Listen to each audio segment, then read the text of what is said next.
Hello. Are you ready to break down Reckless by Lauren Roberts? Because I am. Get strapped in because it's gonna be a doozy. Let's talk about it. I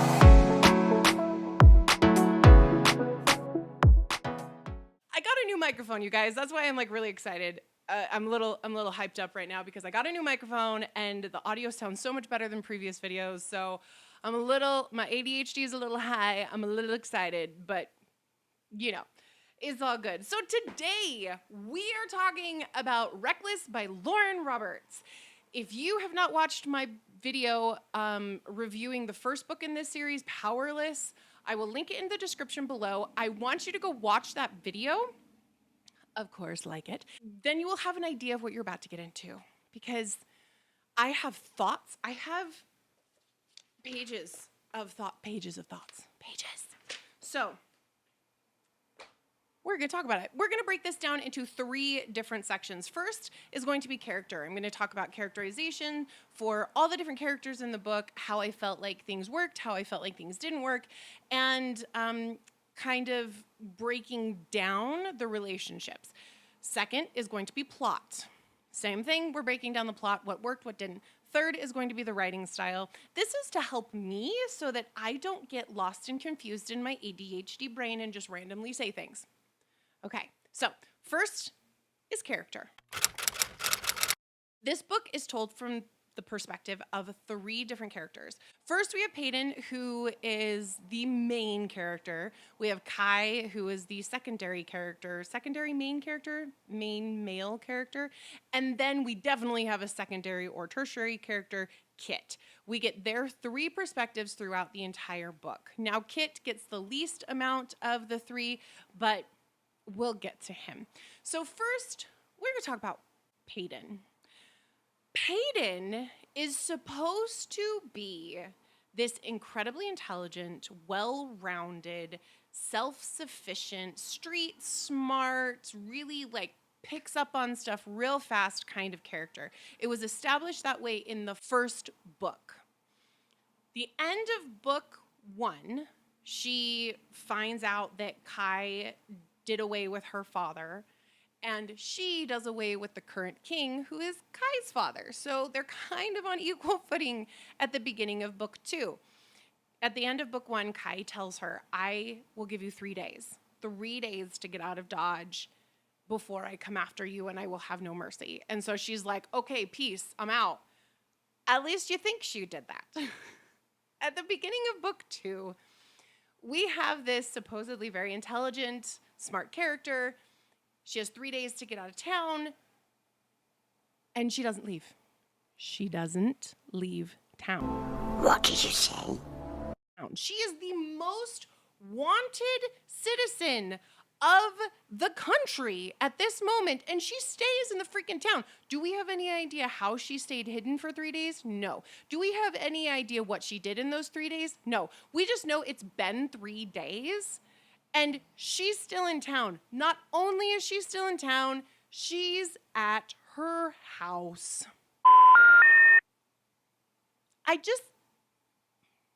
You're supposed to be intelligent. They told me you were intelligent. So Peyton is there at the opening of the book at her house. And surprise, surprise, Kai shows up with his Imperials.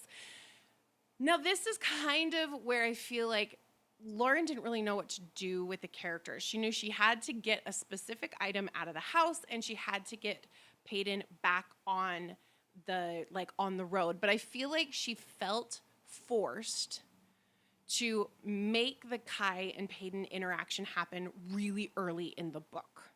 Because this book is a romantasy, and it is very much written like a romantasy, where the romance is the A plot, and there is no B plot, but we'll get to that in the plot section, that she needed to have the 2 of them have some kind of conflict in the first couple of chapters, and they have conflict. So Peyton gets out of the house, and it ends up having a cat and mouse game through the city, and then she finally gets out to the desert. Now, we're not really given any explanation as to how she survives in the desert for 4 or 5 days, but she does. She gets to the city, Tandor, I think. If it was not Tandor, please leave me a message and let me know, because I think it was Tandor, but I could be wrong. She gets to Tandor and discovers that there's a price on her head of 25,000 silver pieces to be brought back, dead or alive. So a guard sees her, recognizes her. Her only choice is to take him out. So she's all ripped up about this, and she's super upset, and she's just like, oh my gosh, I had to take this person out, and like the blood on my hands, and like she's really, really upset about it, right? Well, she kind of, I feel like she's kind of bipolar when it comes to this, because she has absolutely no problem inflicting pain on people, but taking them out outright is like not okay. But she gets in it down and immediately is like, oh, I need some money. So she joins a illegal indoor fighting ring. Because what else do you do as an 18-year-old? She joins this fighting ring, and I've got to tell you, I was ready. I was so ready to rip this section of the book apart, because I absolutely hate what has now become a trope of 18-year-olds who are barely 100 pounds soaking wet, taking on, 250-pound men that are 6'4" and, weigh a dump truck. It's like, it's so unrealistic, and it really, really bothers me. But this happens. And I was upset. So I went to my husband, who is an MMA fighter, and I asked him, is this realistic? And he read through the section, and I described to him what happened, and he was like, yeah, actually, this could totally happen if she got into the movement correctly. Because what she does is she kicks out the guy's knee, she gets around him, and she puts him in some type of a rear naked choke or an arm bar or something like that. And he totally agreed. He's like, this could totally happen with an 18-year-old girl. This is why jiu-jitsu is such an important sport for young women for self-defense, is because they could do this. And I was like, okay.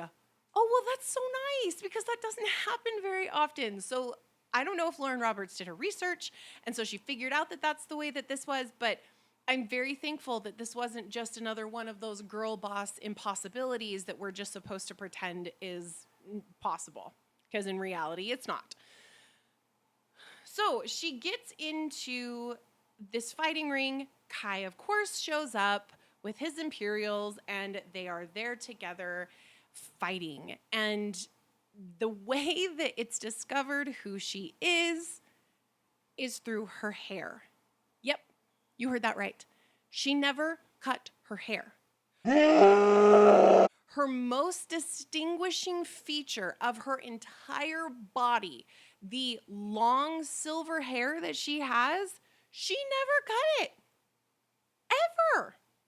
Like, hello? How did that happen? Kai and Peyton fight it out. There's a little bit of a fight back and forth. We have their first real kiss. And it is so disappointing, because we are in Peyton's head at that time, and she is angry, and she is scared, and she wants to fight him. She wants to get away. And then randomly, on top of a house on the roof, they kiss each other. Like, I understand, like, the kissing someone because there's a lot of passion, because you're angry, or there's a lot of sexual tension, and you just, like, snap. But, like, this was so out of place. Like, she's trying to get away to save her own life, and then suddenly they're macking out on top of a roof? I felt like that was really weird. Tell me if you agree down in the comments. Did you feel like that came out of left field? Also, I was confused because I thought they had kissed before. And I had a friend of mine that was reading it and messaged me, and she was like, no, they did not kiss in book one. I was like, no. And she pulled out the receipts for me, and I was like, oh, okay. I guess they didn't kiss in book one. I thought they did, but they hadn't. So they have their first kiss on the top of this roof. It's an angry kiss. It's very disappointing. Anyway, some other things happen, and this is where I feel like the characterization of Peyton starts to get really confusing, because throughout the rest of the book, essentially, Peyton acts like a flippy-floppy fish. She loves him. She wants to be with him. She wants his body. But then literally on a dime, she will flip and it'll be like, I have to get away. I hate him. I hate this whole situation. He killed my father. Blah, blah, blah, blah, blah, blah. She does this whole thing back and forth through the rest of the book. Like, no joke, even to the end. Like, the very end. And I was really disappointed with this because I felt like there needed to be a lot more of a buildup from the breaking of the relationship at the end of book 1 to them ending up together through circumstances, and then a slow rebuilding of trust, and then like a coming together on this side right before the climax and ending of book 2. Now, ending of book 2 is a cliffhanger, so the climax of the ending like happens like a chapter before the ending of the book. So they had a lot of time to get like 390 pages is how long the book is, and it's probably at about 100 pages that they end up together exclusively. That they had to build this relationship up again, and I was really disappointed with the way that it did because I felt like this was Lauren Roberts' moment to really show what she could do because she's not a bad writer. I want to make that abundantly clear. She is not a bad writer. She is a young writer, which is different. She is a young writer who has a lot of potential, and in like 5 or 6 years, she is going to be a very good writer. But right now she's young. She doesn't know how to craft the story exactly the right way. And I have to say, I was in the exact same place. The first draft of my very first novel I ever wrote, I was 18. I was her same age, and it was young. And I took it to an editor, and that was what she said. She's like, your writing is too young. You need to work on this for a while. Solid story idea, which is kind of what this book is, sort of. But your writing's just young. So basically, go mature and come back. And so I feel like that's going to happen with Lauren. And this series will be looked back as her least successful series in terms of writing. And now it might be her most critically or most financially successful story. But yeah, anyway. So we have this flippy floppy thing, and Peyton's lack of self-preservation is very frustrating. Think about it from a realistic perspective. In your country, wherever you are in the world, imagine that the top leader of that country was taken out, and that the person there's a manhunt for the person who did it, and most likely, depending on the laws in your country, when they get back, they will be tried for treason and executed. The likelihood of that not happening is almost nil, right? Okay. So through the entire book, I feel like Peyton lost the plot. Like, she did something really, really bad, and the consequences are going to be life-ending. And she doesn't have this self-preservation to, like, get away. She stops trying to get away about halfway through the book, and she just basically resigns herself to being with Kai because it's Kai. If it had been literally anyone else, she wouldn't have acted that way. Okay. Anyway, so that's my issue with Poppy. Poppy? That's my issue with Peyton. Now, Kai. I talked about this in the first review, my issue with Kai. And the biggest issue, I'm sorry, you guys, it's so hot in my office right now, I'm dying. But the biggest issue that I have with Kai is that we are constantly told that he is a ruthless unaliver. And he is, like, wants to do nothing but take out all of the people, and he's the enforcer, and he's got all of his emotions locked up, and he's steely and whatever. We are never shown that on the page, and so I don't believe it. The first instance that we see Kai in this book, in Reckless, he is getting a sticky bun and taking it to his little sister's grave that had been killed, and he's leaving it for her. Is that the heart of a killer? No, I don't think so. And if it is, then we need a juxtaposition of, like, how can he be so soft and sweet and sentimental while at the same time being a vicious enforcer? So we get that. Then we get the next scene that we see him. He's having a conversation with his brother.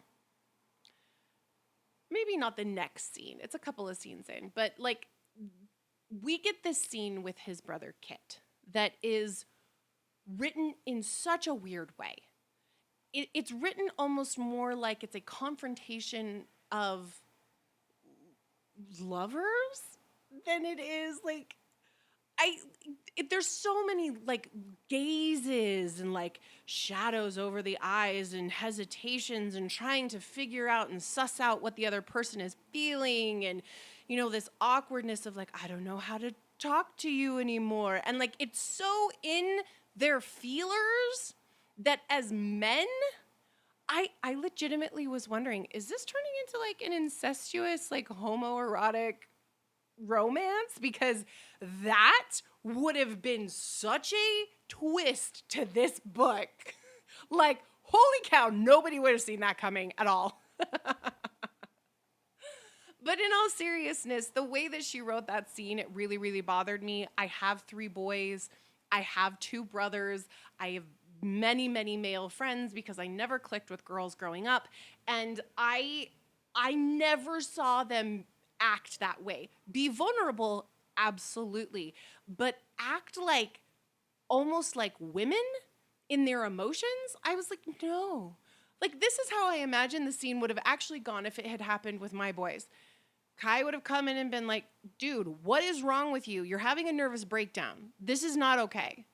And Kitt would have been like, no, I'm fine. Leave me alone. And then Kai would have been like, really? And that would have been the end of it. Like, there would have been nothing else because nothing happens in this scene other than Kitt says, go get her, bring her back to me alive. That's pretty much it. Oh, and there's like this light hesitation of conversation about how Kitt also has feelings for her, which I'm like, really? We're really doing that? Okay. That's fine. So he's not, Kai is never really shown to us as being someone who is dangerous and that you should be afraid of. So it's like, we're not shown on the page anything that would make us believe that. He's very emotional. He's very sentimental through the entire book. He is poetic and he is like waxing profound and he's talking so emotionally to her, and he says things that honestly no guy would really say outside of like a fantasy romance novel. And I'm sorry, but I need realism in my stories. I cannot shut my brain off and think, oh, but that's what this character says. No, I'm like, if you can do that, leave me a comment because I would love to know, can people actually do that? Just like turn their brain off to the logic behind what's going on? Because I can't, and I struggle when something doesn't make logical sense. Moving on to Kitt. Why? Can you explain to me why? He has a complete, like, psychotic break in the beginning of this book. And I don't understand why. We are given no indication that he is mentally unstable. He has been trained and taught to become king his entire life. He knew his father wasn't going to live forever, wasn't expecting to get the kingship this quickly, but this is something he's trained for. So why is he suddenly having a nervous breakdown and falling farther and farther into psychosis? I don't understand. Now, I know that there are certain situations where people really do, they just have something that happens and it breaks their brain. So I don't want to deter from that very real situation that does happen. However, this is fantasy, and so I can be picky. I don't get it.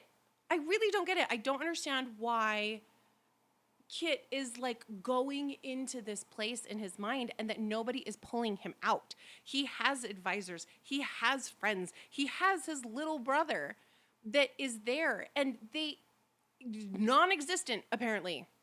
Nobody cares enough to come to him and be like, dude, smack you out of it. He stops eating. He's writing all of the time. He's not appearing in front of the people. Like, and it's discussed as like this is a problem, but nobody does anything about it. I think Callum shows up once and is like, dude, you need to get out of this. Like, go do something. And he goes and visits his stepmom. Or his stepmom? His stepmom. Yeah, his stepmom. Anyway, the mother figure in his life. He goes to see her. I'm really struggling with Kitt and his placement in this book because it feels very out of place, and the puzzle pieces just, they don't fit. They don't fit. Now, as for everybody else in the book, there's literally not anyone that had enough of a, like, personality that I felt like it stood out, that after having read it and given it like 2 days to percolate, I don't really remember any of them. So that's a thing. Okay, so now we are moving on to plot. Now, there was a plot. Sort of. I mentioned it earlier. The plot of this book, the A plot of this book, is the relationship and the romance between Kai and Peyton. There is no B plot that's really there. I mean, you could kind of say that there's a B plot because he's chasing her, but he catches her like in the first like 50 pages of the book, and then the rest, maybe 50, maybe 100, but like the beginning section of the book, and then the rest of the book is them together and then like randomly doing things. So an example. So they get out of Tandor. All of the Imperials are killed and they're picked up by the rebellion. This could have been something very interesting because it flips it on its head. Suddenly, Kai is the prisoner. He's the one not trusted. Everyone else, like, she's out of... have you seen the movie The Last Legion with Channing Tatum and Jamie Bell, where it flips, like, he's the slave, Jamie Bell is the slave, and Channing Tatum is the person in charge, and then they go out into the Celtic wilderness, and it's flipped, and Jamie Bell's character is the one in power, and Channing Tatum is the slave. Like, I feel like that dynamic could have been done really well and very interestingly, because there was this big rebellion, and everybody scattered. But no, because the rebellion, non-existent. They've decided to stop fighting because, you know, they got smacked down once. So they have stopped fighting and they are not interested anymore at all in, you know, continuing their rebellion. So they get there and Kai and Peyton are hanging out and talking and they have dinner, and then suddenly they black out and they wake up and they've suddenly been taken by someone else. Everything that happens in this book is not the characters acting. It is the characters being acted upon. Kai is doing things because his brother told him to do it. They're, you know, being saved. Peyton is being saved by the rebellion, but she's not really doing anything to fix that. They get kidnapped and taken by someone who wants the bounty on their heads. And like all of this stuff happens and it's all people acting on them, not them acting.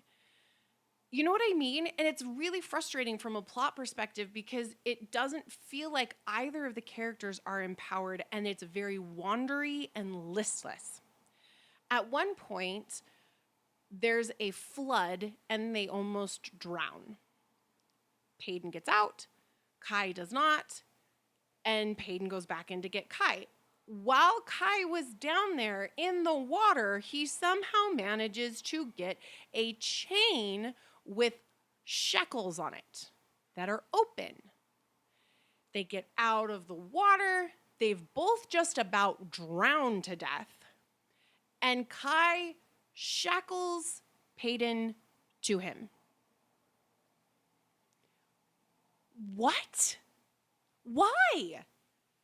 That literally makes no sense to me why he would do that.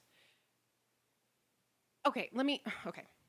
It makes sense to me in the fact that what Lauren Roberts was going for is forced proximity. They have to stay together. She can't get away. It gives them a reason to be together the whole time instead of, you know, having Peyton do the cat and mouse thing, like the two of them do the cat and mouse thing again. So it forces them to stay together through the rest of the book. But I just got to say, from so much of it is just like, oh, there happens to be shackles down there, and he happens to just grab them. And, the first thing he thinks after he just about died was, I'm going to shackle Peyton to me so she can't get away. Like, it's very annoying. A hard part with the whole section, too, with the whole shackle thing, is that it continues through like half of the book. They have this chain, they're shackled together. The chain changes lengths. It's long enough to go over a horse, and then it's too short for her to be in the bath and him to not be like right outside the door. He talks about wrapping it around her ankle multiple times so that it's not a cumbrance while they're walking. And it's very frustrating because it sounds like it goes between like 10 feet and 3 feet through the entire story. And I heard that there was an interview with Lauren Roberts where someone actually asked her, how long is the chain? And she said, I don't know, it's a chain, it's fantasy, it's not a big deal. And it's like, no, that's not how this works. Fantasy doesn't mean you just get to make up all of the rules. There are still logical progressions of thought. You can't just throw logic out the window. There are multiple sections in this book where there were good ideas presented. There were really good ideas given to the readers. The rebellion. Having the rebellion there, I think, was a brilliant idea, but she didn't execute on it. She didn't do anything with it. It just was there and gone. Like, okay, well, I guess that's a thing now. They don't try to go find Peyton and Kai. They don't do anything later in the book. They're just there for the instance to free Kai or free Peyton for her just to get kidnapped again. There's a whole section of the book that is about the shadows. What's it called? Hold on, I gotta look at the book. By the way, the map is beautiful. Like, look at that map. The map looks really nice. I like it a lot. But the Sanctuary of Souls. So they go to Tandor, they cross Tandor and go to Dor, and then they go across the Sanctuary of Souls. So the Sanctuary of Souls is an area that's supposed to be like the first resting places of all the kings and queens of Ilya. Really? Right? Ilya? Yeah, Ilya. So that's supposed to be the first, like, this is the first place, it's a sacred place, and it's apparently been taken over by bandits, and nobody goes there anymore because of that. This was a brilliant idea. I feel like there could have been such character growth and development happen in this section where we could learn more about Kai, learn about his family. He would have known who these people were. He would have had stories about them. It could show us his either love for his ancestors or his indifference, which would give us character growth. It would give us information. It would give us ideas of what and who Kai is, other than he's a vicious enforcer and for some reason is in love with Peyton. But we don't get any of that.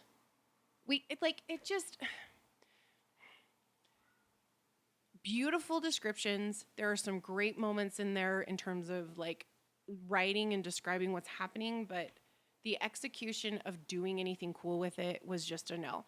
So the bandits show up once again for one scene and does nothing to further the plot. They get attacked and they get injured. Does that stop them from doing anything? No. Does it hinder any kind of forward momentum? No. Is it basically like they didn't get injured? Yes. Like nothing happens. I don't understand how you can just like brush away all of these things of like, oh yeah, well, it's not a big deal. And I think that all kind of goes back to this idea that she's a young writer. She's just young. And she needed a developmental editor who was going to call her out on this stuff and say, no, you need a B plot. You need what's going on outside of what Kai and Peyton are doing, because right now it is wandering, it is listless, and it is boring. It's boring. If it wasn't for Speechify, I honestly don't think I would have finished this book. I listened to it through Speechify, and I just, anyway, it's fine. Well, going along with that wandering and listless idea, it felt like there was no purpose to 90% of what Kai and Peyton did. Most of it felt like setups for specific tropes that she wanted to get in the book because they like checked off the boxes for this will make it a viral book. This will make it what people want. So things that were set up that were seemed fairly random and out of left field were the one bed, who did this to you, forced proximity, damsel in distress, he falls first, which I personally really dislike. I really dislike the he falls first thing. Like, it just, I don't know. There's something about it that just gives me the ick. Because most of the time it's like insta-love. Like, he sees her and he's like, I am in love with you. I will sacrifice the world for you. You are my burning desire. No. No. Guys, don't do that. Ugh. Freaking realism. Let's bring realism into romantasy, please. I should do a video on that. How to bring realism into romantasy. Because for the love, people. Okay. Sorry. Oh, I did want to say the chain. If you want to read a book that does the chain really well and like executed it beautifully, read Dance of Thieves by Mary Pearson. That book did the chain thing super well. It makes absolute sense why they have the chain on. It makes absolute sense why they have to get to where they are going. Everything is set up in a logical way. And Mary Pearson is a freaking queen. Like, I love her books so much. So you should go check that book out. I'll put a link in the description if you want to go get it. It's seriously, and you can get the ebook. It's fine. There's no pictures or anything that I feel like you have to get the physical book, but like, yeah, la la la la is great. Also, it's an enemies to lovers, and it's like, so good. The last thing I'm going to say about the plot is that there is nothing in the plot that is driving the intensity or the stakes. Nothing is really raising the stakes through the whole story. What makes a book really interesting is when the stakes are constantly raising for whatever reason. There's a lot of books where you can see it's just like a slow burn of a boiler, just going, and it's going up and up and up and up until it breaks at the climax, and then everything happens. But this book had no real stakes. Things just happened, and they kind of get together, and then they move on to something else, and then they sleep in the same bed, and then they move on to there's no real stakes. Like, Kai missed a deadline to get back to the kingdom. Kitt mentions it in one of his POVs, but like, there's no worry. There's no sending out the guards. There's no trying to track him down. Kai is not like, if I don't get back soon, either with you or without you, bad things are going to happen. There's no sense of urgency behind this whole thing. Like, it kind of felt like they could just la la la la la la through the whole rest of the story, and nobody would have cared. And they just could have gone off. I mean, they kind of talk about it like, let's just go be together and not go back to the kingdom and let me do this by myself, like, kind of thing. Like, it just was really frustrating. And for the fact that the first book was so important, it was so important that she pretended that she has powers, because everyone has powers. Now we've gone back in this book to they're all around normies. And so Kai doesn't have access to his power because he can only have power when other people with power are around him. And she doesn't have power, right? Okay. So it's like there's nothing there. There's no real talking about it. There's nothing with Kai where he's feeling like, I'm conflicted about this. Like, this is what it is to be a normal person and to or be an ordinary, and, this is, I don't know how I feel about, there's no development, going back to the character idea, there's no conflict internally about what Kai's doing.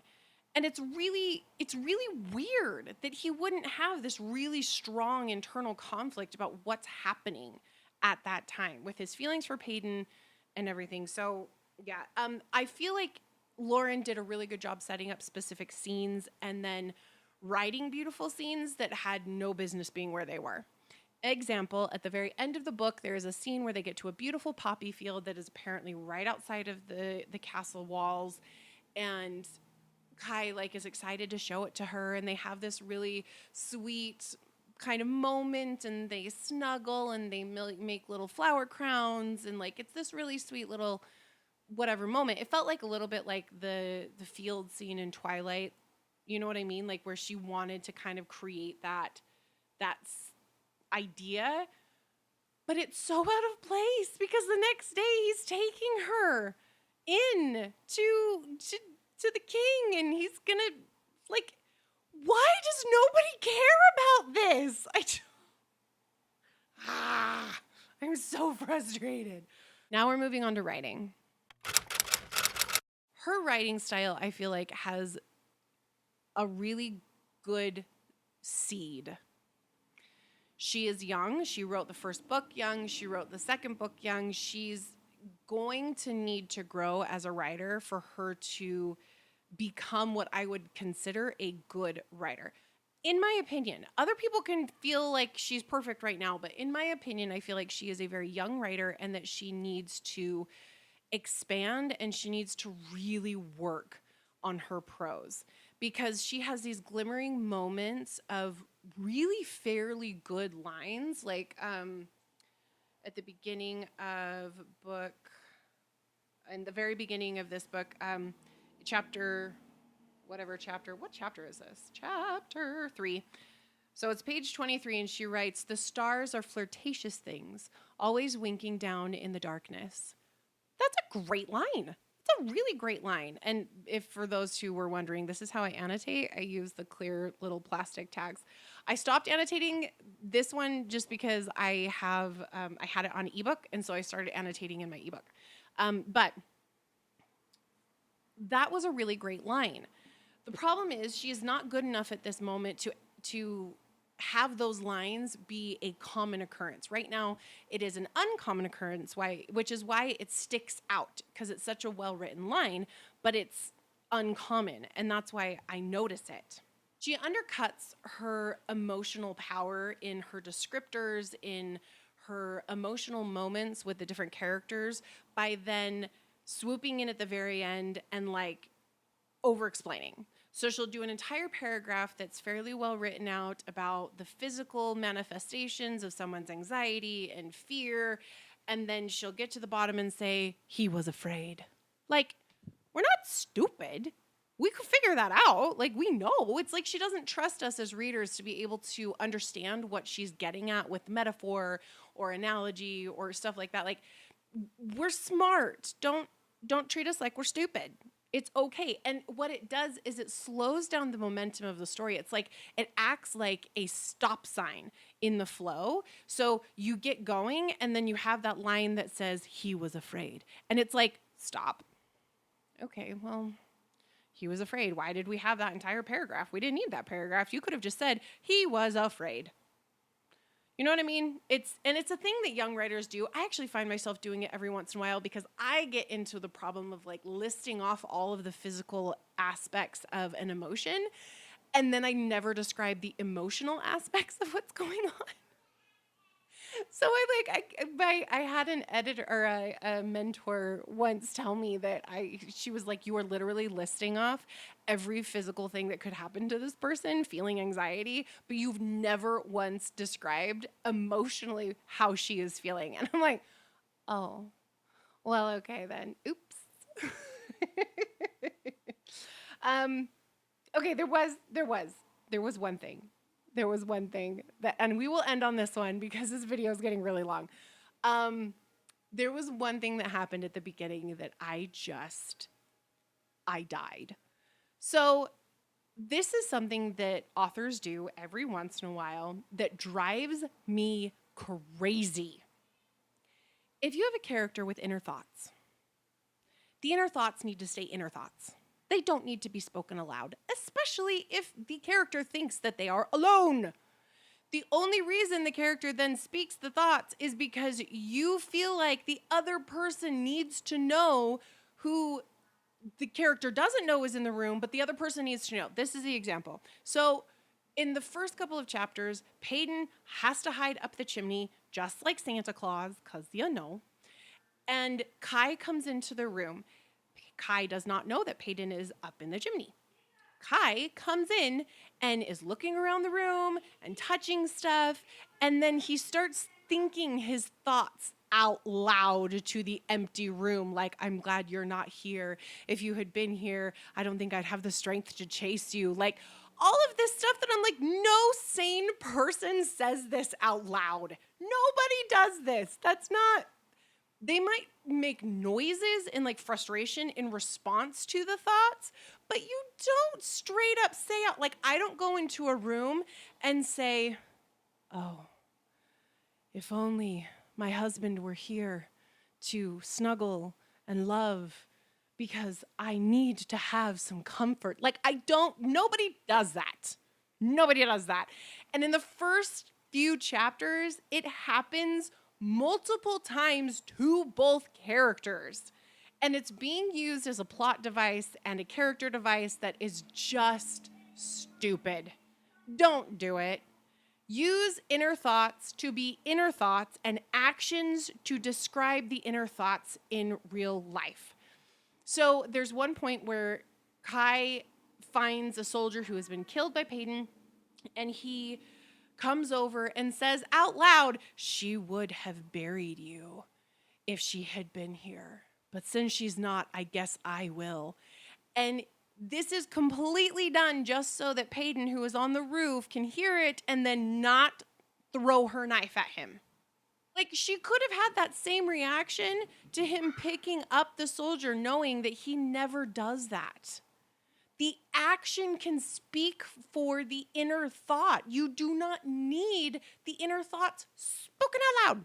Thankfully, she stopped doing that because that was driving me insane. Okay, now that we've gotten all the thoughts out of the way, my wrap-up idea for this. Lauren Roberts is going to be a very good writer in about 5 years. If she continues working, if she continues writing, continues practicing, continues to work on her craft of writing, she is going to be a very good writer. Right now, though, she's young. And so I give her a lot of a pass for that because she's young. I also respect the fact that she has said in interviews that she will not be putting any kind of spice in her novels. I respect that. And because of that, I will support her. I will buy her books and I will do those things that will support her. But man alive, I will never lie about what I feel about books. And I feel like in 5 years, my reviews will be very different. But right now, it's rough, girl. It's rough. It's a rough. Thank you so much for joining me today for a very long rant about the book Reckless by Lauren Roberts.